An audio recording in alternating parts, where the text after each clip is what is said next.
starting Victober right.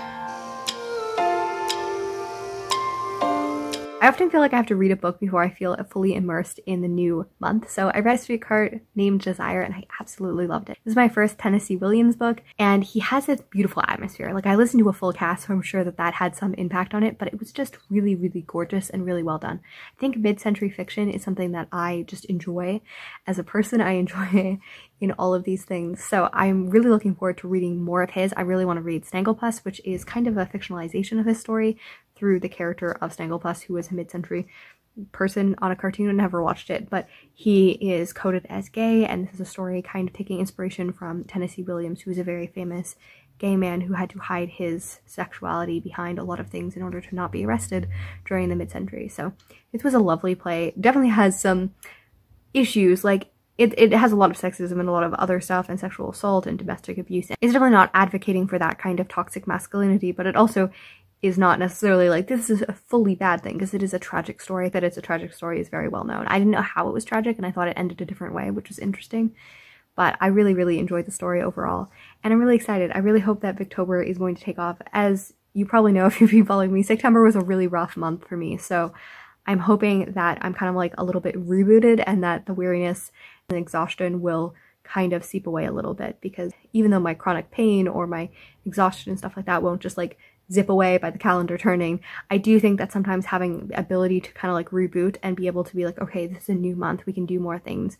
We have Victober, this is going to be exciting, that it can really help with your mental health. So I'm really hoping that this day isn't just a one-off, that I will continue to feel a little bit more energized, a little bit more energetic, and just happier in general. So let's pray as we go into October that this is going to be a fairly good month, I'm hoping. I started a little bit of Jude the Obscure and it is really well done. I think I want to do a video reading the introduction and the preface because it's just really funny.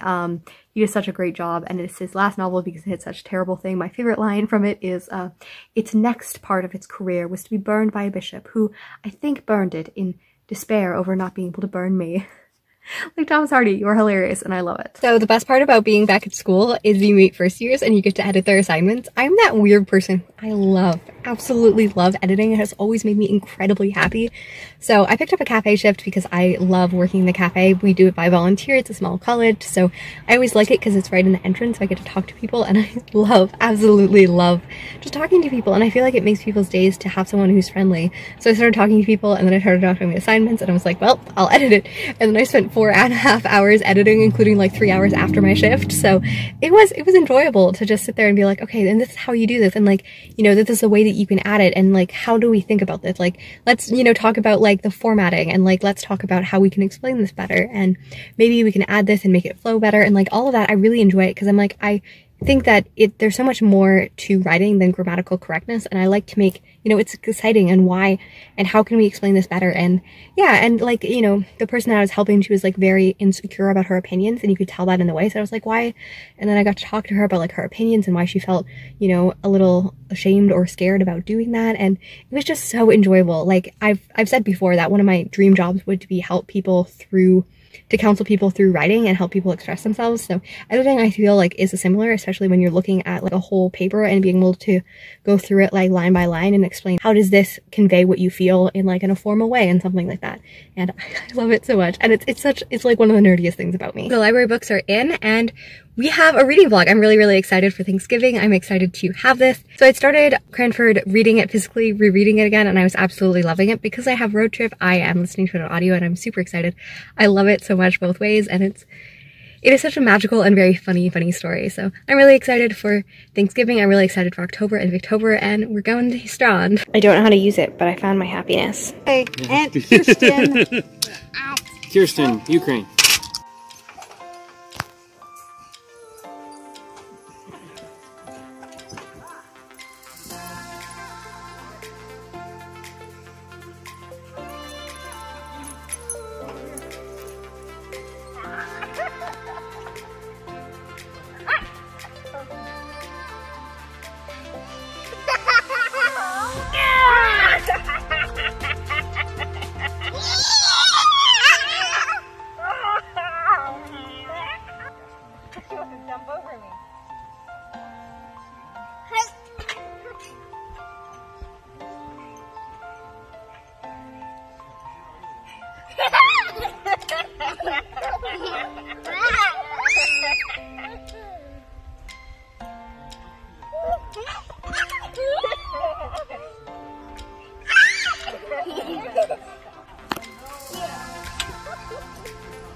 It is utterly wonderful to be house sitting and have a beautiful deck with a cat and a dog who wandered off somewhere and to be able to read. I don't even know where I'm going to read. I'm probably going to do my devotions and then, I don't know, I'm going to write a review for Cranford and write Jude Obscure, but also I kind of really want to read John Gray and the Anthropocene reviewed because I'm somewhere else and I really want to do it, you know, wherever I want. And then I really feel like just reading Weather in like one big take because, you know, look at that gorgeous book and like, look at that. It's beautiful. But then I have In the Name of Jesus, which I need to write a report on. It's very interesting. I enjoy Christian nonfiction and I enjoy seeing how that interacts with myself and my own religion. And then we have Interpreter of Maladies, which is a short story collection which I started and loved. Here's the dog. Her name is Brie. And then I have my notebook, which I'm going to do some, you know, journaling and stuff like that. I do love animals. I never want animals myself because they're a lot of work, but it is very pleasant to be around them. I never script my videos, but I do enjoy writing out notes, especially if they're reviews, in order to see what I want to write, and then I can look down as I'm talking and see if I'm missing anything. A lot of notes. I never script it, but especially this where I'm talking about my favorite books and I can never feel overwhelmed because I have so many emotions. I'm kind of writing my reviews and then I can take them in notes, and then if I'm forgetting how to encapsulate anything, just being like, I love it so much, I actually have writing and I'm like, okay, this is what I wrote in my review. So yeah, this is it. And I was going to do Most Disappointing, but there's just so much I want to talk about. The video is going to be very long, so. And I don't really want to talk more about books I hated because September was just a bad month for that. So as my 200th book, I'm rereading Raybearer by Jordan F. Hugo, and I love it so much. And I think 10 months later, I'm appreciating it more. I love the fall, I love the Sunshine Girl, I love the world and the mythology and everything about this world so much. And it's very interesting to go through and to realize that I'm recognizing other things that I didn't recognize the first time, whether it's foreshadowing or just further world building or further character development, or it is a little bit quicker than it is, probably because I know the story and I remember getting so much of her childhood, and it's actually only about an hour and a half. And it was just, I don't know, I really love this story, and I think that it's going to be a favorite. And the narrator is Janice Abbott Pratt, and I really love her. She also did The Office of Historical Corrections, and I'm going to look up a couple of her other ones. And Blackout and Legendborn, which are two books that I hope to read soon, are on there anyways. So I'm really excited to read more of her work and to listen to her portray and to narrate these wonderful books already. I think I relate to this a lot as a person who had a really lonely childhood. I had a speech impediment and dyslexia, which meant that I couldn't communicate with people when I wasn't in school. So I mostly could only communicate with my direct family, who was, you know, a lot older than me and stuff and didn't want to play with me, so I ended up incredibly lonely. I think the desire to have a family and the desire to connect with people is something that is so imbued into me. I think I relate to her on that level a lot, and I also relate to the nightmares and stuff like that because I've always had PTSD. I've always had really bad nightmares, so the exploration of that from Dio and from the other characters, I really appreciate those stories, and it just feels really immersive. And the fear about the fact that maybe I don't want to be a council person, maybe I want to do this life, or maybe I'm sacrificing for this, and all of the different characters, I think that they're really well realized. To me, it's just a very beautiful and like full immersive story of characters and stories and of a world.